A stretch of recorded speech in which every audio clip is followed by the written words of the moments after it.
ಹೊಡೆಯೋದನ್ನ ಬಿಟ್ಟು ರೈತರ ಏನು ಅಹವಾಲಿದೆಲ್ಲ ಸ್ವೀಕಾರ ಮಾಡಿ ರೈತರ ಅಪೇಕ್ಷೆ ತಕ್ಕಂತೆ ಸ್ಪಂದನೆ ಮಾಡುವಂತ ಕರ್ತವ್ಯ ಮಾನ್ಯ ಮುಖ್ಯಮಂತ್ರಿಗಳ ಮೇಲಿದೆ.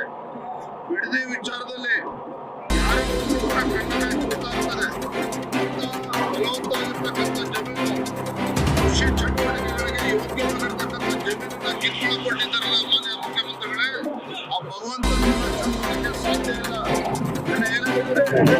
ಯಾವ ರೈತರನ್ನು ಕೂಡ ಒತ್ತಾಯಪೂರ್ವಕವಾಗಿ ಜಮೀನನ್ನು ತೆಗೆದುಕೊಳ್ಳಲ್ಲ ಅನ್ನೋ ಮಾತನ್ನು ಹೇಳಿದರೆ, ಮತ್ತೊಂದು ಕಡೆ ಅದೇ ರೈತರು ಸಂಜೆ ಮೇಲೆ ಗುಂಡಗಳ ಮನೆಗೆ ಬರ್ತಾ ಇದ್ದಾರೆ, ದಬ್ಬಾಳಿಕೆ ಮಾಡ್ತಾ ಇದ್ದಾರೆ, ಬೆದರಿಕೆ ಆಗ್ತಾ ಇದ್ದಾರೆ ಅನ್ನೋ ಮಾತನ್ನು ಕೂಡ ರೈತರು ತಿಳಿಸ್ತಾ ಇದ್ದಾರೆ. ಹಾಗಾಗಿ ಈ ಧೋರಣೆಯನ್ನ ಬದಿಗಿಟ್ಟು ಈ ರಾಜ್ಯದ ಮುಖ್ಯಮಂತ್ರಿಗಳು ರೈತರ ರಕ್ಷಣೆಗೆ ಬರಬೇಕಾಗಿರ್ತಕ್ಕಂಥದ್ದು ನಮ್ಮ ಕರ್ತವ್ಯ ಇದೆ.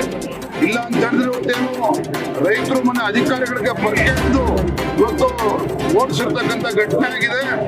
ಬರುವಂತ ದಿನಗಳಲ್ಲಿ ಮುಖ್ಯಮಂತ್ರಿ ಮನೆ ಮುಂದೆ ಬರ್ಕೆ ಹಿಡ್ಕೊಂಡು ಬರ್ತಕ್ಕಂಥ ಪರಿಸ್ಥಿತಿ ನಿರ್ಮಾಣ ಆಗ್ತದೆ.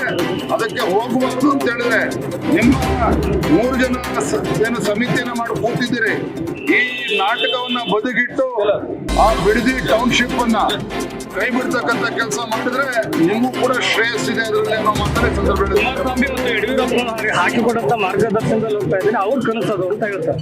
ರೈತರು ಬೀದಿಗೆ ಇಳಿದಿರ್ತಕ್ಕಂಥದ್ದು ಕಳೆದ 300, 400, 500 ದಿನಗಳಿಂದ ಪ್ರತಿಭಟನೆ ಮಾಡ್ತಾ ಇದ್ದಾರೆ. ಆಯ್ತು, ಅವಾಗ ಆಗಿದೆ ಅಂತ ಹೇಳಿದ್ರೆ ನೀವು ರೈತರ ವಿರುದ್ಧ ಹೋಗ್ತೀರ. ಹಾಗಾದ್ರೆ ನೀವು ರಾಜ್ಯದ ಮುಖ್ಯಮಂತ್ರಿಗಳು ನಿಮ್ಮ ರಿಯಲ್ ಎಸ್ಟೇಟ್ ಬುದ್ಧಿಯನ್ನು ಬದಿಗಿಟ್ಟು ರೈತರ ಸಂಕಷ್ಟಕ್ಕೆ ಸ್ಪಂದನೆ ಮಾಡಬೇಕು ಅನ್ನೋ ಆಗ್ರಹ ಮಾಡ್ತಾ ಇದ್ದೇನೆ.